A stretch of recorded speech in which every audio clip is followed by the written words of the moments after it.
আমাকে সুন্দর বানাইছেন, আমার বাসাকে সুন্দর করছে। আল্লাহ বলেন সুন্দর কথা বান্দা আমি তোমার কাছে চাই, আমি তোমার কাছ থেকে সুন্দর আমল চাই। সুন্দর আমল কোনটা? আল্লাহ যেটা হুকুম করেছে ওই কাজটাকে যারা নবীর সুন্নত তরিকা করবে এই আমলটা হলো সুন্দর। আর যেই লোক তার আমলকে সুন্দর করবে, ইয়াকফিকা আখলিস দীনকা ইয়াকফিকাল আমালুল কালিল, বান্দা তুমি তোমার আমলকে সুন্দর করো, তুমি তোমার আমলকে স্বচ্ছ করো, অল্প আমলেই নাজাতের জন্য তোমার যথেষ্ট হবে। এই জন্য রব বলেন ফাকাদ্দারাহু তাকদীরা, এতবে তিনি প্রতিটা বস্তুকে পরিমিত করেছে, পরিমিত করার মতো। তাহলে আসমান কে বানাইছে? জমিন কে বানাইছে? আসমানের রাজত্ব কার? জমিনের রাজত্ব কার? আসমান জমিনে যা কিছু আছে সব কিছু বানাইছে কি? সব কিছুকে সুঠাম দেহের অধিকারী করছে কি? রব আফসুস করে বলেন, কিন্তু আফসুন ওয়াত্তাখাযু মিন দুনিহি আলিহা, আফসোস করে রব বলেন মানুষের মধ্যে, বনি আদমের মধ্যে কত লোক এরকম আছে ওয়াত্তাখাযু মিন দুনিহি আলিহা, তারা আল্লাহকে ব্যতীতও এমন কিছু বস্তুকে মাবুদ বানাইছে, লা ইয়াখলুকুনা শাইআ, যারা কোনো কিছু সৃষ্টি করতে পারে না। আল্লাহর আয়াতটা চিন্তা করে দেখছে, আল্লাহ আগের আয়াতে ওয়া খালাকা কুল্লা শাই, আল্লাহ সব জিনিস সৃষ্টি করেছে, কিন্তু যারা হিন্দু মূর্তি পূজা যারা করে, যারা অন্যের ইবাদত করে, রব বলেন লা ইয়াখলুকুনা শাইআ, তারা কোনো কিছুই সৃষ্টি করতে। কারণ হযরত দাউদ আলাইহিস সালাম নবী ছিলেন, ওনার ছেলে সুলাইমান উনিও নবী ছিলেন, হযরত ইয়াকুব আলাইহিস সালাম নবী ছিলেন, ওনার ছেলে ইউসুফ আলাইহিস সালাম নবী ছিলেন। আপনার ছেলেগুলো যদি দুনিয়াতে থাকে, আপনি নবী হওয়ার পরে যদি আপনার ছেলেগুলো নবী না হয়, তাহলে এটা আপনার শানে লাগবে, আপনার শানে লাগবে। যদি এইরকম যদি হয়তো আপনার ছেলেগুলো থাকতো, তাহলে কিছু লোক সমালোচনা করতো, নবী উনি শ্রেষ্ঠ, মানলাম, ওনার ছেলেগুলো নবী হলো না কেন? অথবা এখানে আরেকটা সম্ভাবনা ছিল, দুনিয়াতে বহুত বুজুর্গ ছিলেন এইরকম, এমনকি নবীগণের বেলায় এরকম করছেন, বাবার মিশনকে সন্তানের মাধ্যমে ধ্বংস করার জন্য অনেক চক্রান্ত করছি। হযরত নূহ আলাইহিস সালাতু ওয়াস সালাম উনি নবী ছিলেন, ওনার ছেলে ছিল কেনান, ওনার মাধ্যমে ওনার মিশনকে ধ্বংস করার চেষ্টা করছে। এমনই ভাবে যুগে যুগে বড় বড় বুজুর্গ যারা আসছেন, বিশেষ করে আমাদের নজরে যে বড় বড় বুজুর্গরা আছে, যত বড় বড় আল্লাহওয়ালাদের মাজারগুলো আছে, সমস্ত মাজারওয়ালারে তাদের পরবর্তী জেনারেশনগুলো ধ্বংস করে দিছে, পরবর্তী জেনারেশন ধ্বংস করছে। যেমন আফসুস, ফখরে বাংলা রহমতুল্লাহ ছিলেন আপনারা? ফখরে বাংলা রহমতুল্লাহি আলাইহি উনি পুরা বাংলাদেশের জন্য গর্বের একজন আলেম ছিলেন, সারা পৃথিবী ওনাকে নিয়ে ফখর করত। ওনার মাধ্যমে বিশেষ করে আমাদের ব্রাহ্মণবাড়িয়া সদরবাসীর যে উপকার হয়েছে, আমরা যদি আমাদের শরীরের চামড়া দিয়ে যদি তার পায়ের জুতা বানাই দিতাম, তাহলে আমাদের এই ঋণ পরিশোধ করা সম্ভব হইত না, নতুবা আমরা এক একজনের কাদিয়ানির করে থাকতাম। উনি বাতিলের মোকাবিলা এইভাবেই করছেন, যে যেই রূপে আসছে তিনি তার সাথে সেই রূপে মোকাবেলা করছেন, যেই রূপে আসছে এইভাবে তার মোকাবেলা করছেন। কিন্তু ওনার অনেক ছেলে ছিল, প্রায় ৩-৪ জন ছেলে, এর মধ্যে একটা ছেলে ছিল আব্দুল্লাহ, যেটা ছিল পাগল। ওই পাগলটারে কেন্দ্র করে নাসিরনগরের ভিতরে এমন এক অবস্থা তৈরি করছে, কি কেল্লা বাবার মাজার এটাও ভুল যাইব। এটা কেডা করছে জানেননি? এই ব্রাহ্মণবাড়ির যে কাদ্যানিগুলো আছে, এইগুলো দেশের হেন আশকারা দিছে, এইগুলো এখান থেকে টাকা দিয়া ওর ছেলের মাধ্যমে করেছে, যে ওর বাপে আমাদের ক্ষতি করছে আর ওর ছেলে দিয়ে ওর আদর্শকে ক্ষতি করবে। এই জন্য ছেলের দ্বারা একটা ফেতনা ধরছি, মানুষে বলবে ওর বাপ ছিল এরকম, ওনার ছেলে হইল এরকম। আরো কাছে আসি, শাহ আহমদ শফি রহমতুল্লাহ আলাইহি যেই সময় ইন্তেকাল করছেন, ওনাকে কেন্দ্র করে ওনার একটা ছেলে কিনে এসেরা উলামাদেরকে অনেক পেরেশানি করাইছে, কারণ ছেলেদের টাকা দিয়ে কিনছে। এই জন্য আমার আল্লাহ নবীর সন্তানগুলোকে, বিশেষ করে ছেলেগুলোকে আল্লাহ ছোটবেলায় নিয়ে নিয়েছেন, কারণ পৃথিবীর কুফফার শক্তিগুলো সকলেই চাইতো এই ছেলের মাধ্যমে মুহাম্মদুর রাসূলুল্লাহ আদর্শকে ধ্বংস করা।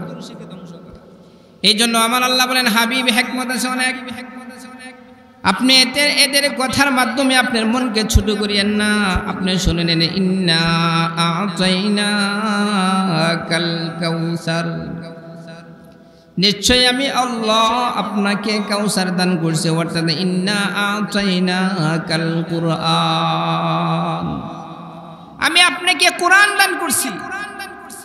আপনার ছেলে যদি হয়তো 60-70 বছর বাঁচত, এরপরে আপনার ছেলে যদি নেককার হইতো, তার আলোচনা কিছুদিন থাকতো, কিন্তু আপনার ছেলে পরবর্তীতে যখন মরে যাইতো তার আলোচনা থাকতো না।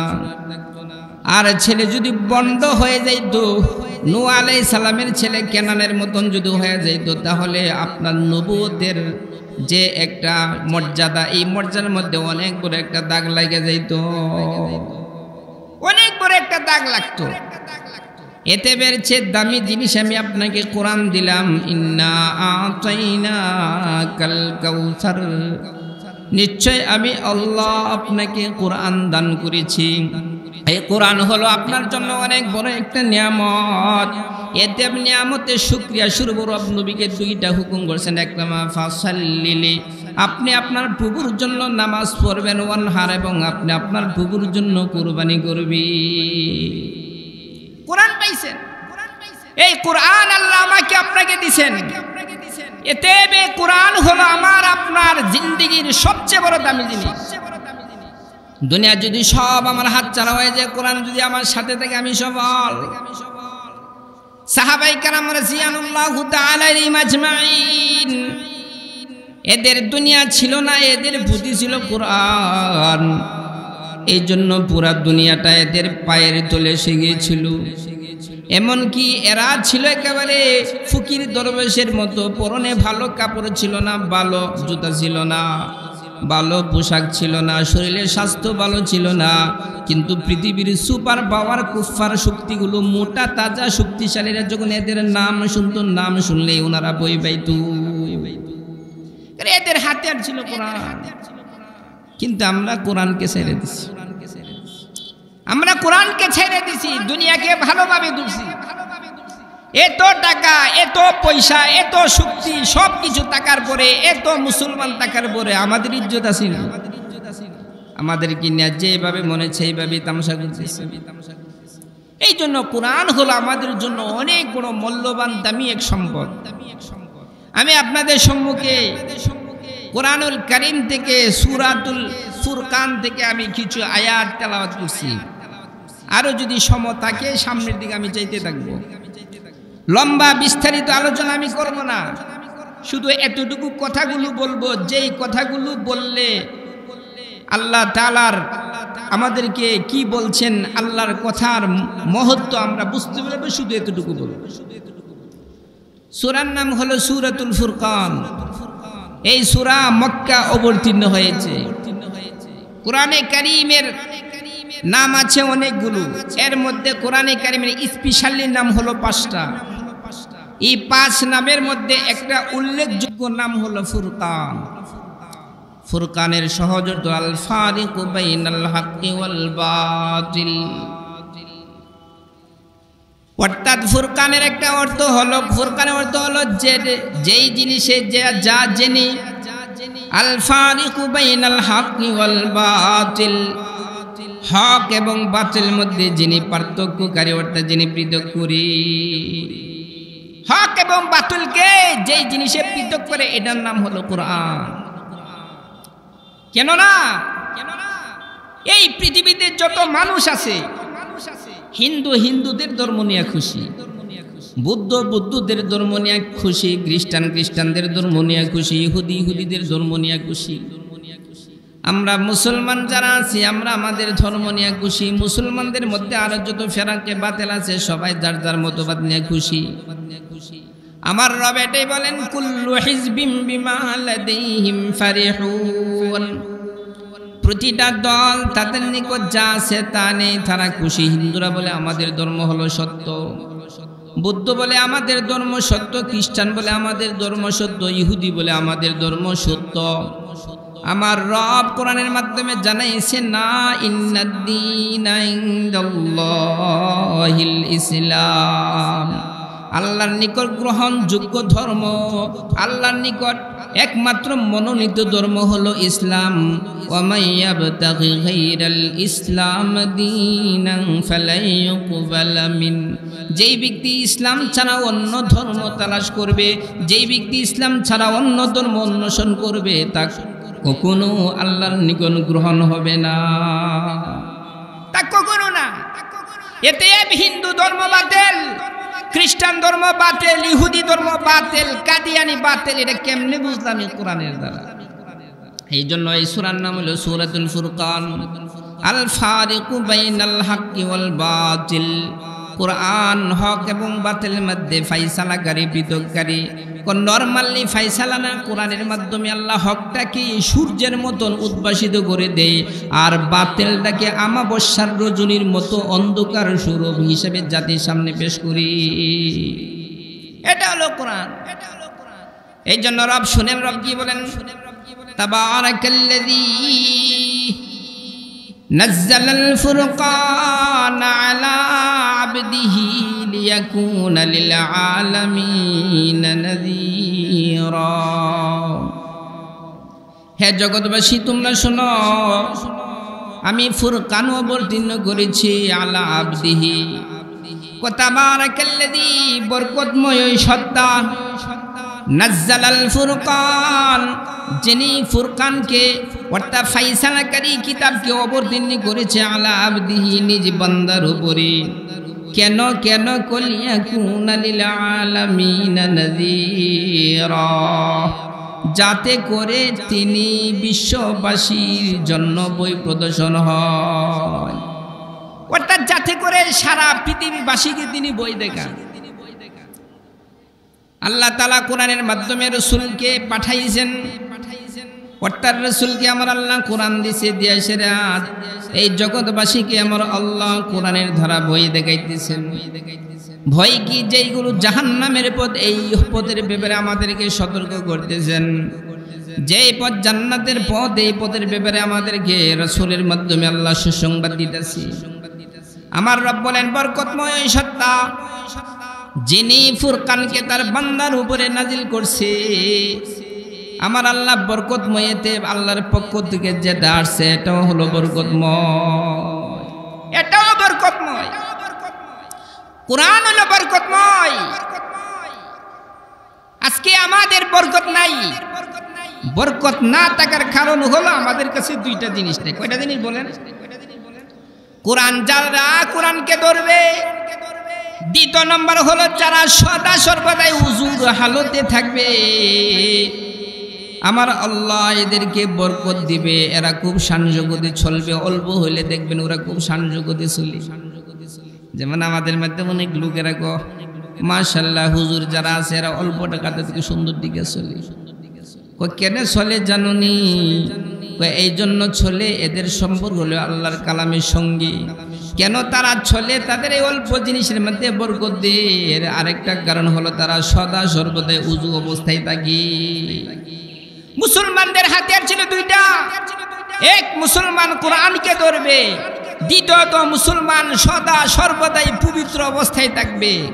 কিন্তু আফসোস এবং দুঃখের বিষয় হলো, মুসলমান যুবককে যখন বলা হয়, দাওয়াতে তাবলীগের জামাত যখন আসে বা মহল্লায় যখন সাপ্তাহিক গাস্ত করা হয়, যুবককে যখন ধরা হয়, দূর থেকে দেখলে পালাইবার চেষ্টা করে, বরঞ্চ পুলিশ গেলে পুলিশের সাথে বৈশা বৈশা বায়াত করে, পুলিশের সঙ্গে বায়াত করে। আর আল্লাহর গড়তে মেহমান আসছে, আল্লাহর গড়ে নিয়ে আল্লাহ ওবুলা বান্দাকে আল্লাহর সঙ্গে নিয়ে জোড়াই দিবে, বান্দা দেখে পালাইতে থাকে। কেন পালায়? কোনো কারণে যদি ধরা পড়ে তাহলে বলে আমার কাপড় বালা না, আরে ভাই কি আজই বিষয়, তুই মুসলমান, তোর কাপড় ভালো থাকবে না কেন? তোমার কাপড় তো পবিত্র থাকবে। আমার নবীকে আমার আল্লাহ স্পেশালি তো হুকুম দিয়ে বলছেন ওয়াসিয়াবাকা ফাতাহহির। আমার আল্লাহ আমার নবীকে স্পেশালি হুকুম দেয়া বলছেন ওয়াসিয়াবাকা ফাতাহহির, হে হাবিব আপনি আপনার কাপড়কে পবিত্র রাখুন, আপনি আপনার কাপড়কে পবিত্র রাখুন।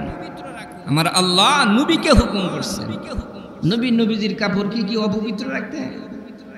এর মূল টার্গেট হইল নবীরে হুকুম দিয়ে আমাদেরকে বুঝাইছেন। এতে মুসলমানদের জীবনটা তো পাক ও পবিত্র থাকবে।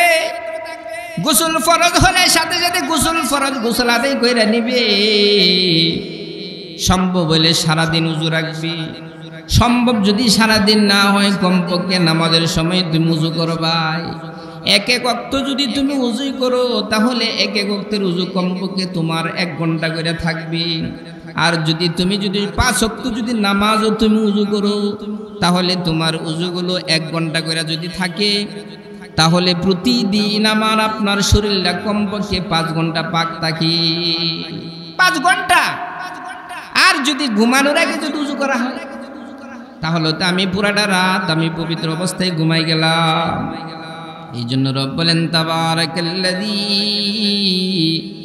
নাজ্জালাল ফুরকানা আলা আবদিহি লিয়াকুনা লিল আলামিনা নাযীরা।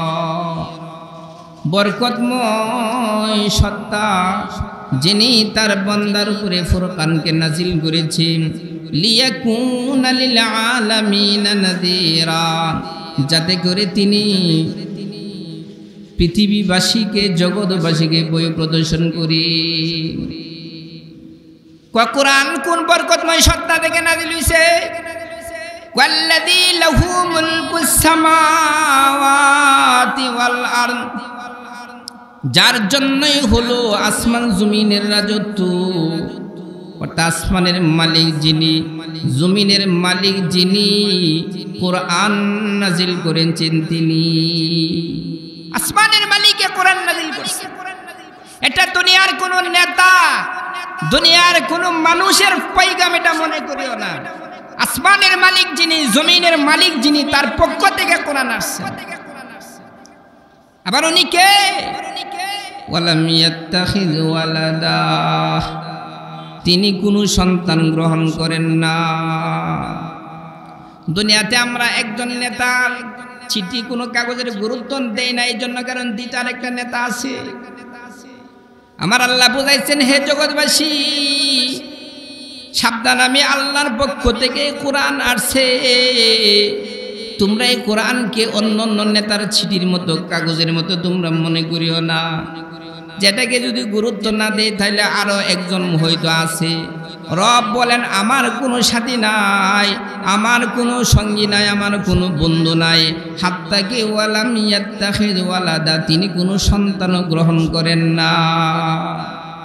তিনি কোনো সন্তানও গ্রহণ করেন নাই। অর্থাৎ আমি আল্লাহ এক। ওয়ালাম ইয়াকুল লাহু শারীকুম ফিল মুলক। অনেক সময় বলে এমপি সাহেবের প্রস্তাব আমি কবুল না করলে মন্ত্রীটা কবুল করুন, মন্ত্রীটা যদি আমি গ্রহণ না করি তাহলে প্রধানমন্ত্রীটা আমি গ্রহণ করুন।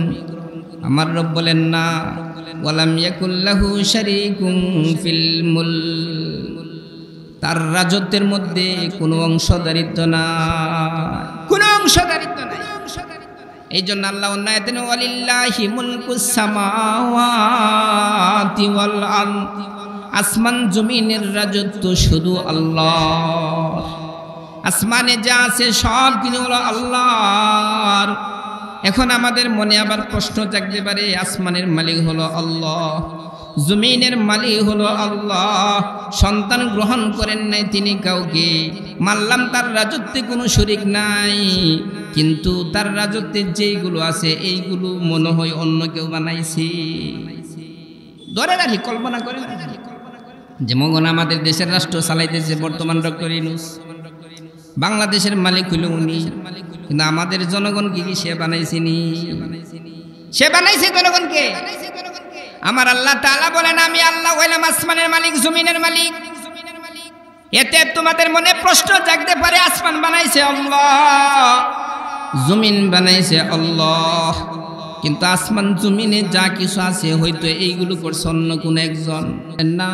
ওয়া খালাকা কুল্লা শাই, যে তিনি প্রতিটা বস্তুকে প্রতিটা জিনিসকে সৃষ্টি করেছে।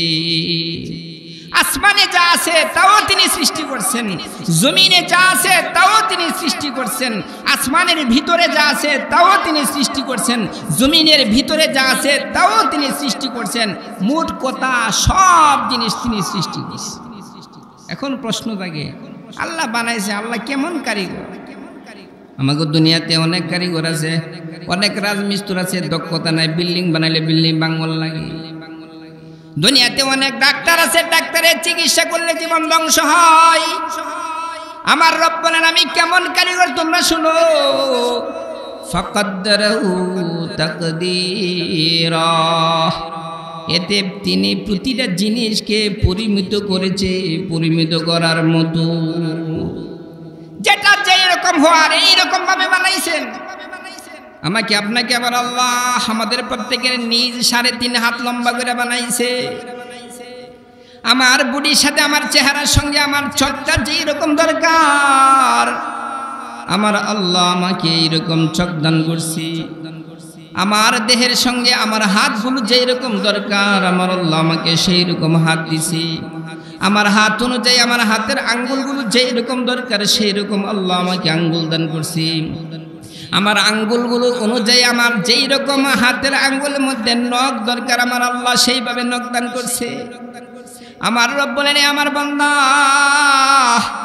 তোরে আমি আসুলা কইরা বানাই না, তোরে আমি বেসুলা কইরা বানাই না। লাকাদ খালাকনাল ইনসানা ফি আহসানি তাকওয়িম, অবশ্যই আমি আল্লাহ মানুষকে উত্তম সবচেয়ে বেশি সুন্দর করে সৃষ্টি করেছি, সবচেয়ে বেশি সুন্দর করে। গুরুর দিকে তাকান, গুরুকে মহব্বত করি কেন? এটা যে টাকা পাই দুধ দেই লিগা। আর মানুষকে মানুষকে মানুষে মহব্বত করে কেন? মানুষটাকে দেখতে সুন্দর লাগে। অনেক সময় এমন আছে মানুষে কিচ্ছু চায় না, কইরা আমার ভাল লাগে, এর কোনো কিছু লাগতো না। আমার আল্লাহ বললেন লাকাদ খালাকনাল ইনসানা ফি আহসানি তাকওয়িম, অবশ্যই আমি আল্লাহ মানুষকে সবচেয়ে সুন্দর করে বানাইছি। এতে বান্দা জানুনি আমি আল্লাহ তোমার কাছে 2টা জিনিস চাই। আমি তোমারে সুন্দর করে বানাইছি, তোমার কাছে আমি 2টা জিনিস চাই। 1 নম্বর কোন জিনিস? বান্দা তোরে আমি আল্লাহ বানাইছি সুন্দর কইরা, আমি তোমার কাছে চাই বান্দা তুমি আমার জন্য আমল করবা খুব সুন্দর কইরা। বান্দা আমি তোমারে বানাইছি খুব সুন্দর কইরা। 2 নম্বর বান্দা আমি তোমার কাছ থেকে সুন্দর সুন্দর কথা চাই, আমি তোমার কাছ থেকে সুন্দর আমল চাই, আমি তোমার কাছ থেকে সুন্দর কথা চাই। কেননা তুমি সুন্দর আমল এই জন্য করবা, আমি তোমারে সুন্দর কইরা বানাইছি। তুমি সুন্দর কথা এই জন্য বলবা, কেননা আমি আল্লাহ তোমাকে সুন্দর করে সৃষ্টি করেছি। সুন্দর আমল এই জন্য রব অন্য আয়াতে বলেন আল্লাযী খালাকাল মাউতা ওয়াল হায়াতা লিয়াবলুয়াকুম আইয়ুকুম আহসানু আমালা। তিনি আল্লাহ যিনি মৃত এবং জীবন সৃষ্টি করেছি। কেন সৃষ্টি করছেন? রব বলেন লিয়াবলুয়াকুম, তিনি তোমাদেরকে পরীক্ষা করবে। আইয়ুকুম আহসানু আমালা, তোমাদের মধ্য থেকে কে ভালো আমল করে। নাইতে বলেন ওয়ামান আহসানু কাওলাম মিম্মান দাআ ইলাল্লাহ, ওয়ামান আহসানু কাওলাম মিম্মান দাআ ইলাল্লাহি ওয়া আমিলা সালিহান ওয়া ক্বালা ইন্নানি মিনাল মুসলিমিন। রব বলেন ওই ব্যক্তির কথার চেয়ে সুন্দর কথা আর কার হতে পারে? যেই লোক মানুষগুলোকে আল্লাহর দিকে আহ্বান করে। তাইলে আল্লাহ চাই সুন্দর আমল, আল্লাহ চাই সুন্দর কথা। কেন আমি সুন্দর আমল করব? কেন আমি সুন্দর কথা বলবো? এই জন্য আমি সুন্দর আমল করব, এই জন্য আমি সুন্দর কথা বলবো। আমার আল্লাহ আমাকে সুন্দর করে বানাইছেন, আমার আল্লাহ আমাকে সুন্দরভাবে কথা বলার তৌফিক দান করছেন। তুমি গুরুর দিকে একটু ফিকির করে দেখো, গুরু বেবে করে। কাকের দিকে তুমি থাকায় দেখো, কাকে কাকা কাকা করে। ছাগলের দিকে তুমি ছায়া দেখো, ছাগলেও সে সুন্দরভাবে কথা বলতে পারে না। মুরগের দিকে থাকায় দেখো, মুরগ সুন্দরভাবে কথা বলতে পারে না। রব বলেন ইকরা বিসমি রাব্বিকাল্লাযী খালাক খালাকাল ইনসানা মিন আলাক ইকরা ওয়া রাব্বুকাল আকরামুল্লাযী আল্লামা বিল কলম আল্লামাল ইনসানা মা লাম ইয়ালাম। আমি যা জানতাম না আমার আল্লাহ তা আমারে জানাইছি। আর রহমান আল্লামাল কুরআন, দয়াময় আল্লাহ তিনি যিনি কোরআন শিক্ষা দিয়েছি। আল্লাহ আমাকে সুন্দর বানাইছেন, আমার বাসাকে সুন্দর করছে। আল্লাহ বলেন সুন্দর কথা বান্দা আমি তোমার কাছে চাই, আমি তোমার কাছ থেকে সুন্দর আমল চাই। সুন্দর আমল কোনটা?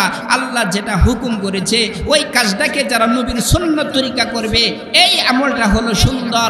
আর যেই লোক তার আমলকে সুন্দর করবে, ইয়াকফিকা আখলিস দীনকা ইয়াকফিকাল আমালুল কালিল।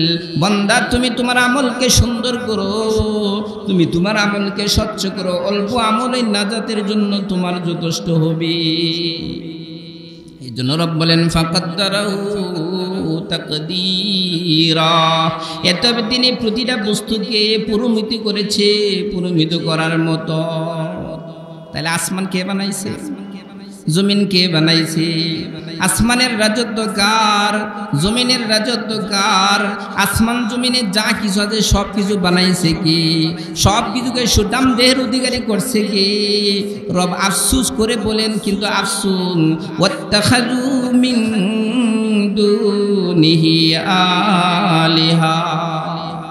আফসুস করে রব বলেন মানুষের মধ্যে, বনি আদমের মধ্যে কত লোক এরকম আছে ওয়াত্তাখাযু মিন দুনিহি আলিহা, তারা আল্লাহকে ব্যতীত এমন কিছু বস্তুকে মাবুদ বানাইছে। লা ইয়াখলুকুনা শাইআ, যারা কোনো কিছু সৃষ্টি করতে পারে না। আল্লাহর আয়াতটা চিন্তা করে দেখছেন? আল্লাহ আগের আয়াতে ওয়া খালাকা কুল্লা শাই, আল্লাহ সব জিনিস সৃষ্টি করেছে।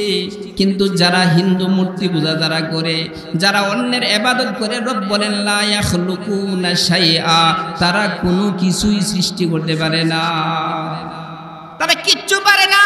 আর আমি আল্লাহ সব সৃষ্টি করেছি। এই আহমক বেয়াকুফ গুলো, তোরা আমি আল্লাহকে বাদ দিয়ে এদের পূজা কেন করো? আল্লাহকে বাদ দিয়ে এদের পিছনে কেন ঘুরো?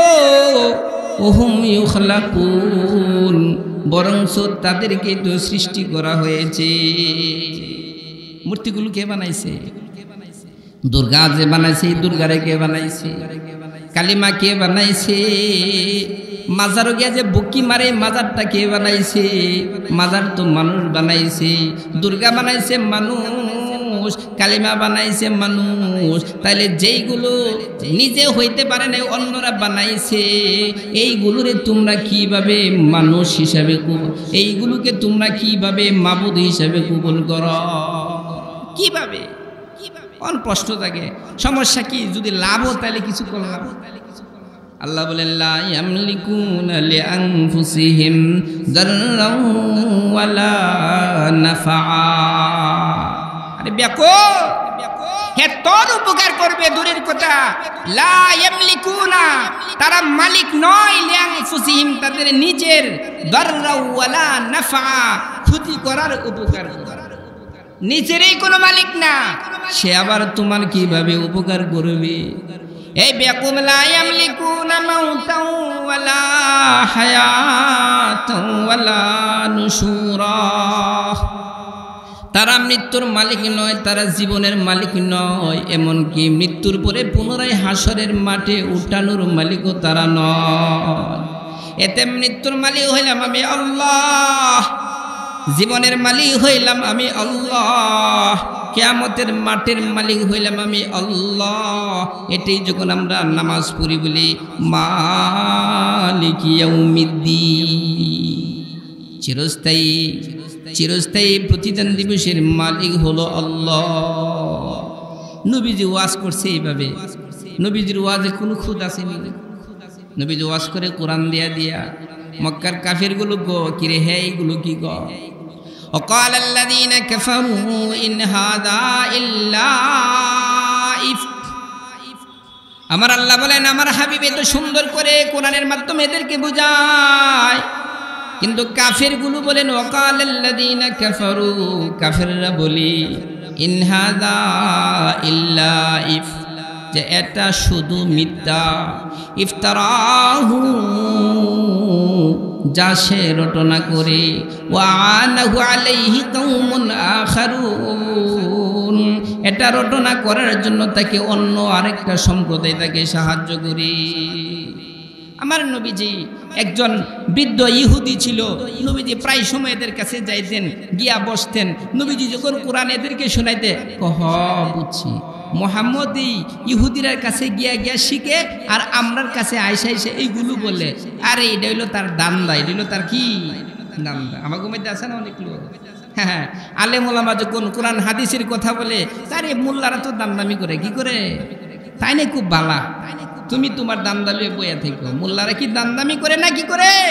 তুমি বুঝবা কবরে গেলে মোল্লার কথাগুলো যখন না মানবা, কারণ মুহাম্মাদুর রাসূলুল্লাহ আসবে না, ওয়ারাসাতুল আম্বিয়া যারা ওনারাই তোমাকে কোরআন বুঝাবে, ওনারাই তোমাকে হাদিসের কথা বলবে। তোমার নফসের বিরুদ্ধে গেলে তুমি এটাকে দান্দা মনে করো, দান্দা মনে করিও না, এটাই তোমার মূল ছিল।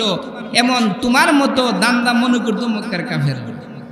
আমার রব বলেন কালু, শুধু তাই না ফাকাদ জাউ যুলমান ওয়া জুরা, অবশ্যই তারা জুলুম এবং মিথ্যা নিয়ে আসছে।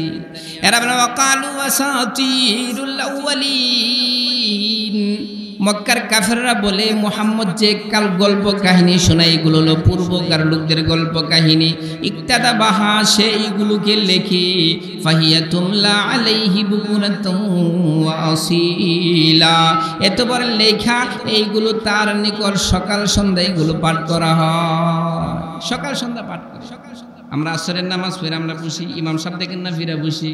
আমার নবীর সাহাবাদেরকে নামাজ পড়ে একটু সময় বসতেন, ফজরের সময় পয়সা মাসনুন দোয়াগুলো আদায় করতেন, বা সুযোগ হলে একটু এদেরকে ওয়াজ করে বুঝাইতেন।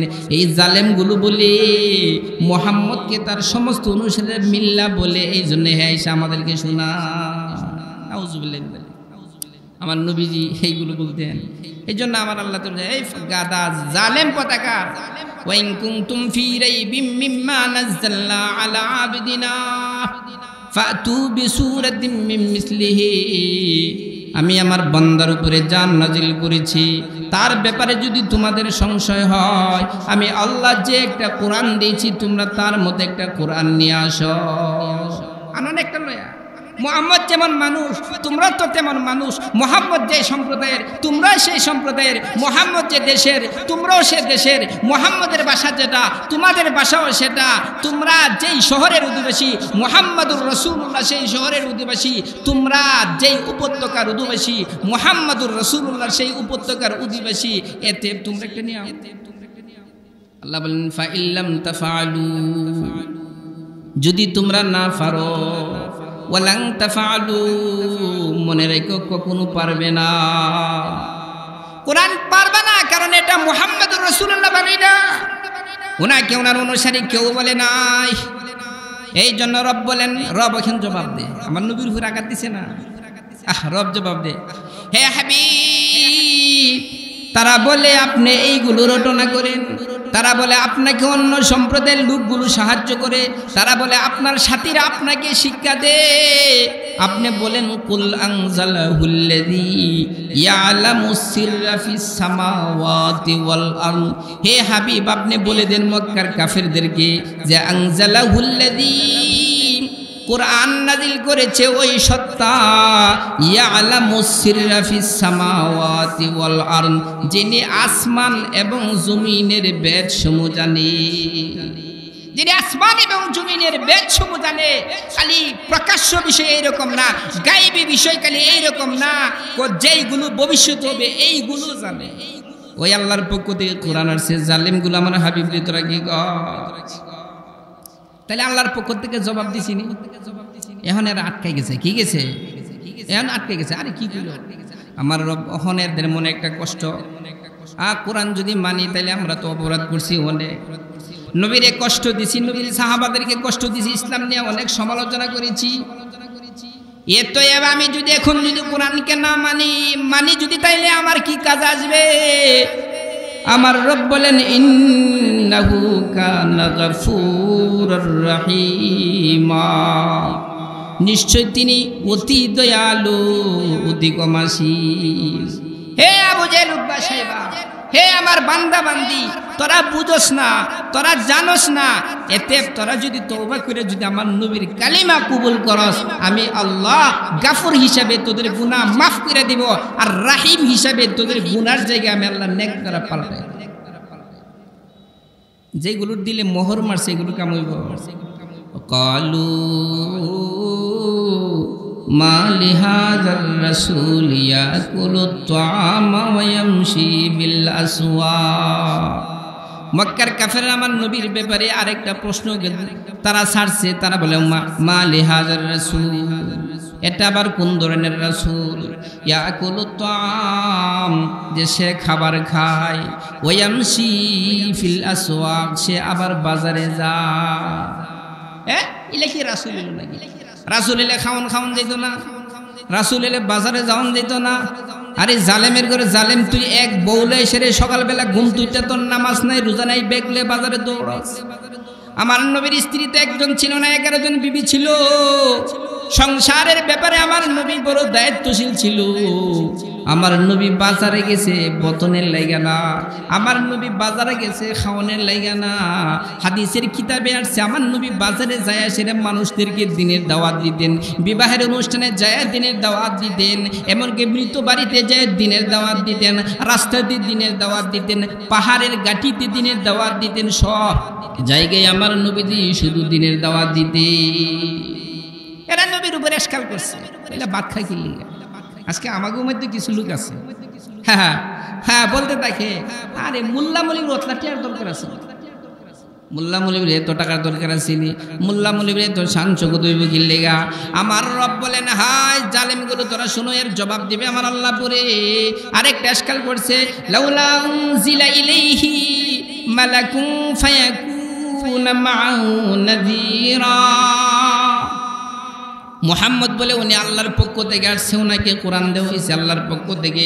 আল্লাহর পক্ষ থেকে যদি উনি আয়েশা থাকে, লাউলা উনজিলা ইলাইহি মালাকুন, তাহলে কেন তার নিকট এমন একজন ফেরেশতা আসে না? একজন ফেরেশতা কেন আসে না? ফায়াকুনা মাহু নাযীরা, এত বড় ফেরেশতা তার সাথে যাতে কি বই দেখাবি? ফেরেশতা নাকি তার কাছে নবীর সাথে ফেরেশতায় কই দিব, ও সেরাগা উনি আল্লাহর রাসূল, তোমরা তাকে মানো। আমার আল্লাহ বলেন জালেমগুলো, যেই লোক সরাসরি নবীর কথা মানে নাই, তার সাথে ফেরেশতা দিলে তো হের কত কি করবে না, মানবে না। আল্লাহ তাআলা ফেরেশতা পাঠাইছে, বনি ইসরাইল বেলা ফেরেশতা পাঠাইছে। কওমে সামুদে উট চাইছে, উট দান করছে। মক্কার কাফেররা আকাশের সূর্যকে দ্বিখণ্ডিত হওয়ার জন্য বলছে, আমার নবীর ইশারায় আকাশের সূর্য দ্বিখণ্ডিত হয়ে গেছে। ইমান তো আনে নাই, বরং বলছে মুহাম্মদের জাদু আসমান পর্যন্ত পৌঁছে। তৃতীয় নম্বর এসকার, আও ইলকা ইলাইহি কানজুন আও তাকুনু লাহু জান্নাতুন ইয়াকুলু মিনহা, অথবা আও ইলকা ইলাইহি কানজুন, অথবা তার কে কেন এক ধনভাণ্ডারের মালিক বানিয়ে দেওয়া হলো না? আমাদের নবী তো গরিব ছিলেন, টাকা পয়সা ছিল না, এরা কেন তার ধনভাণ্ডারের মালিক বানিয়ে দেওয়া হলো না? কারণ নবী হবে, নবীর তো নেতা সাবের টেহা লাগতো না। এই যে দেখেন না নেতার বিজে দেখবেন কি করবো, সামনে আইতাছে সময়, সারাদিনের নামাজ নাই, রোজা নাই, দোকানে বৈশা শ্বাস তুলো বৈশা কুত্তাটার মতন করবো, এক কাপ চা খাইবার লাগে, 500 টাকা খাইবা কি করবার লাগে, পকেটে ঢুকাইবার লাগে। বুঝা গেল আল্লাহ যেন তার এই লিগি বানাইছে। আমার রাসূলের টাকা ছিল না, আমার রাসূলের কাছে আদর্শ ছিল। বলেন কি ছিল? আমার রাসূলের টাকা ছিল না, আমার রাসূলের আদর্শ ছিল। আমার রাসূলের টাকা ছিল না, আমার রাসূল সৎ ছিল। আমার রাসূলের টাকা ছিল না, আমার রাসূল ওয়াদা পুরাকারী ছিল।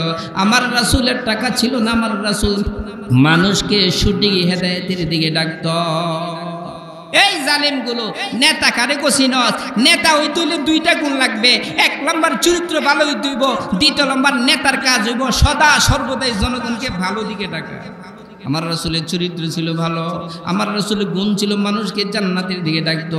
আর ওই নেতার ভিজে ঘুরলা, তোমারে চা খাওয়াইলো, তোমারে বিস্কুট খাওয়াইলো, তোমারে 500 টাকা খাওয়াইয়া, তোমার খাতে সোয়ার হইয়া, তোমার কাছ থেকে বুট নিয়া এই জালেমগুলো জনগণের কোটি কোটি টাকা বিদেশে পাচার করে দিল। হে কি নেতা? আমার আল্লাহ তাআলা বলেন এই জালেমগুলো এটা কোনো নেতা নয়। আরো প্রশ্ন করছে, জান্নাতুন, অথবা তার জন্য কেন এমন একটা বাগান হয় না, ইয়াকুলু মিনহা, যে বাগান থেকে সে খাবে। উনি কেমনে দাওয়াত দেয়? ওনার গরো দিয়ে খাবার নাই। আমার আল্লাহ বলেন ব্যাকুব, বাগান হইলি কি ভালো হয়ে জায়গা? রব নিজে বলেন ওয়াকালাজ জালিমুনা ইন তাত্তাবিউনা ইল্লা রাজুলাম মাসহুরা। আল্লাহ বলেন জালিমগুলো জনগণে বোঝা, তোমরা কি একটা জাদুগ্রস্ত ব্যক্তির তোমরা অনুসরণ করবে। ওয়াকালা জালিমুন, জালেমরা বলে ইন তাত্তাবিউনা ইল্লা রাজুলাম মাসহুরা, মুহাম্মদুর রাসূলুল্লাহর যদি অনুসরণ করো, এ তো একটা জাদুগ্রস্ত ব্যক্তি, তার অনুসরণ তোমরা কেন করবা? তার মানে সে পাগল, সে একটা ফকির, তার কোনো বুদ্ধি নাই, তার কোনো টাকা নাই। এই ফকির ফাকারের নেতাগিরি আমাদের রাষ্ট্রে চলবে না। কি করবে না? এখন থেকেই হাবা। এদের আলে আওলাদ আছে না, আলেম হক্কানি রব্বানি আল্লাহওয়ালা বুজুর্গ যখন কথা বলে, ওই তো মোল্লারে দুনিয়া ধরছে। মোল্লারে কি ধরছে? মোল্লারে দুনিয়া ধরছে। আর হে যখন এমপি হয়ে থাকা, এ যখন মন্ত্রী হয়ে থাকা, এ যখন রাষ্ট্রপ্রধান হয়ে থাকা, এ যখন চেয়ারম্যান হয়ে থাকা, এ যখন মেম্বার হয়ে থাকা, এ যখন একটা বড় পদের মধ্যে দুইটা থাকা, তাই নিয়ে মনে করে না আমি সফল হয়ে গেছি। মোল্লার বেলা দুনিয়া, আর হের বেলা কুস্তানা। হের বেলা কিনা এত দরুদে আলেমদের। এই জালেমদের কারণে আজ পর্যন্ত মুসলমানগুলো এত অধপতনের দিকে আছে। আজ পর্যন্ত আমাদের না সামাজিকভাবে নিরাপত্তার ব্যবস্থা আছে, না পারিবারিকভাবে নিরাপত্তার ব্যবস্থা আছে, না রাষ্ট্রীয়ভাবে কোনো নিরাপত্তার ব্যবস্থা আছে। শুধু আমাদের অধপতনের মূল কারণ এই জালেমদের এই মিথ্যা থিওরি। জালেমদের এই কি থিওরি? মিথ্যা থিওরি। তুমি তো এত বড় নেতা হইলা, মসজিদে ইমামতি করার তোমার যোগ্যতা নাই। যেই নেতা মসজিদে ইমামতি করতে পারে না, এই নেতা কিভাবে রাষ্ট্রের ইমামতি করবে? জালেম পতাকারগুলো আমার আল্লাহ বলেন হে হাবিব, উনজুর কাইফা দরাবু লাকাল আমসাল। হাবিব আপনি একটু চিন্তা ফিকির করে দেখেন না, কাইফা দরাবু লাকাল আমসাল, এই জালেমগুলো আপনাকে নিয়ে কিভাবে উপমা পেশ করে। আপনি ফকির, আপনার টাকা নাই, আপনার বাগান নাই, আপনার বুদ্ধি নাই, আপনি জাদুগ্রস্ত। রব বলেন এদের এই ওহমিকা, এদের এই তাকাব্বুরি, এদের এই ভণ্ডামির কারণে এরা এত বড় পথভ্রষ্ট হয়েছে। রব বলেন ফাদাল্লু, এরা এমনভাবে পথভ্রষ্ট হয়ে গেছে, ফালা ইয়াস্তাতিউনা সাবিলা, এতে এইগুলো হেদায়েত পাইতে আর সক্ষম হবে না। এইগুলো হেদায়েত পাইতে সক্ষম হবে না। এ দেশের আলেম উলামা, এ দেশের পীর বুজুর্গরা কত বুঝানো বুঝাইতেছে, তোমরা গণতন্ত্র বাদ দাও, তোমরা খেলাফতের দিকে আসো। বাহ, গণতন্ত্র তো বাদ দেই না, খেলাফতের কথা যারা গো, এদের সামনে আরো গিয়া গো আমরা শরিয়া আইনে বিশ্বাসী। আচ্ছা বলেন, শরিয়া আইনে বিশ্বাসী না, এই কথার দ্বারা কোরআন পুরাটার অস্বীকার করেছে। কোরআনের একটা অক্ষর যদি কেউ অস্বীকার করে তার ইমান থাকবে না।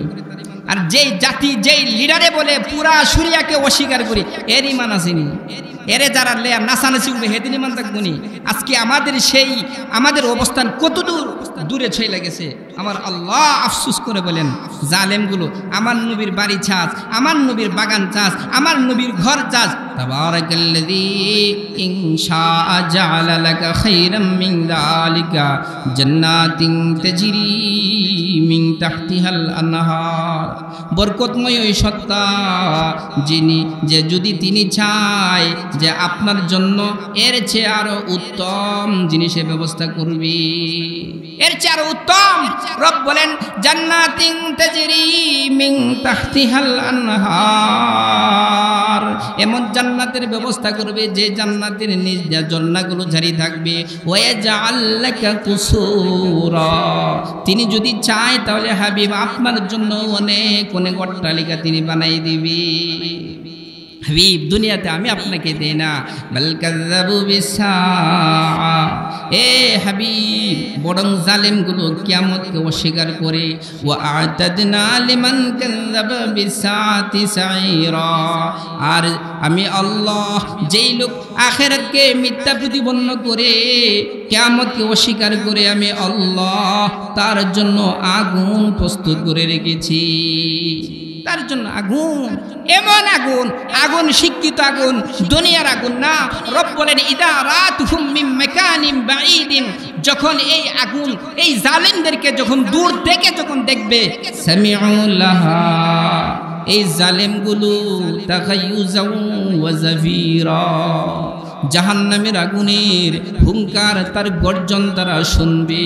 ওয়াইদা উলকু মিনহা মাকানান দায়িকাম মুকাররানিনা, আর যখন তাদেরকে সংকীর্ণ একটা জায়গাতে বেঁধে ফেলে দেওয়া হবে, দাউ হুনালিকা সুবুরা, তারা ওইখানে মৃত্যুকে ডাকবে।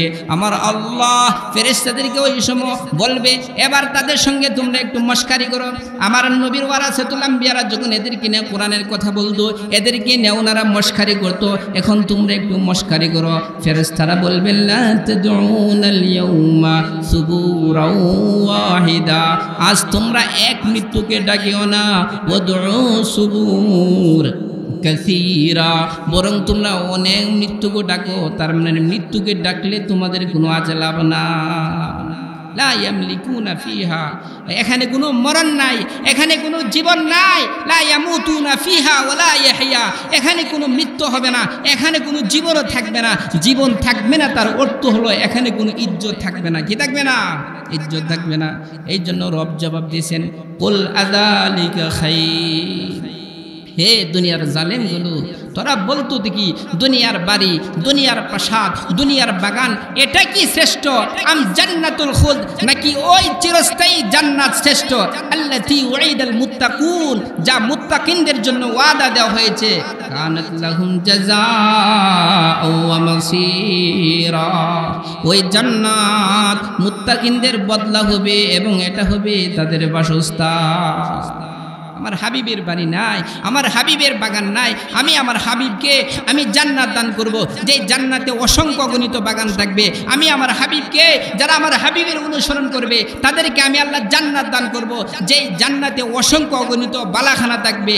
বালাখানি না, বিড়ির লেগে তো ফাগল হইছ, আমি আল্লাহ জান্নাত, এমন জান্নাত দান করব, আদনা থেকে আদনা, ছোট থেকে ছোট যে জান্নাতি হবে, আমি আল্লাহ তার জন্য 72 জনের হুরের ব্যবস্থা। একটা হুরের কত জীবত, আল্লাহু আকবার।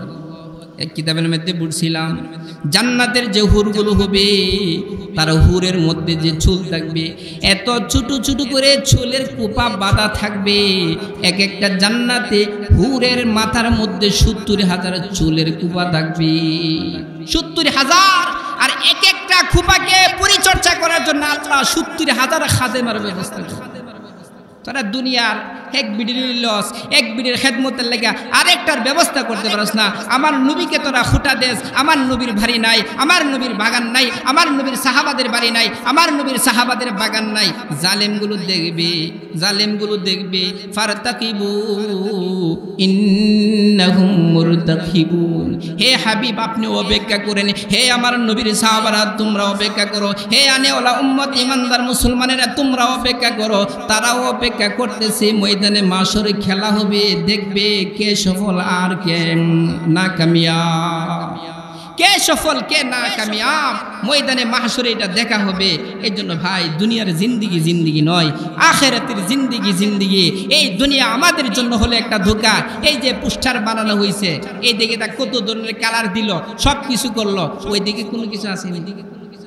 এই যে জমিনের দুইটা দিক, একটা হলো উপরের দিক আর একটা হলো নিচের দিক। উপরের দিক দিয়ে একজনের সনের ঘর, আরেকজনের টিনের ঘর, একজনের বিল্ডিং, আরেকজনের টাইসলা বাড়ি, একজনের উপর মর্যাদা আছে, আরেকজনের উপরে কোনো মর্যাদা নয়। আমার আল্লাহ বলেন এটা হলো জমিনের উপরের ভাম, কিন্তু মরার পরে যখন কবরে ঢুকাইবে এই কাগজের সাদা পৃষ্ঠার মতো সকলের অবস্থা সমান হয়ে যাবে, সবার অবস্থা সমান হবে।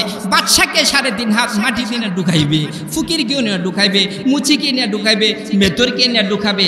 বাদশার জন্য যে জায়গা মেতরের জন্য সেই জায়গা, বাদশার জন্য যে কাপড় মেতরের জন্য সেই কাপড়। তোমার বালাকানা এই জায়গায় পড়ে থাকবে, তোমার যে পাশের কবরে নিয়ে শোয়াই দিয়েছে, তুমি তোমার বাবারে শোয়াই দিয়েছ, তুমি তোমার দাদারে শোয়াই দিয়েছ। আল্লাহর কসম করে বলি তুমি কবরটার মধ্যে গিয়া দেখো গা, তোমার দাদার কবরের উপরে 22 মণ মাটি আছে, আগাছা এবং ভাবে গজাইছে। দরের সুরে তুমি একা খালি এই জায়গায় যাবা না, তুমি যাইবা না, কিন্তু তোমার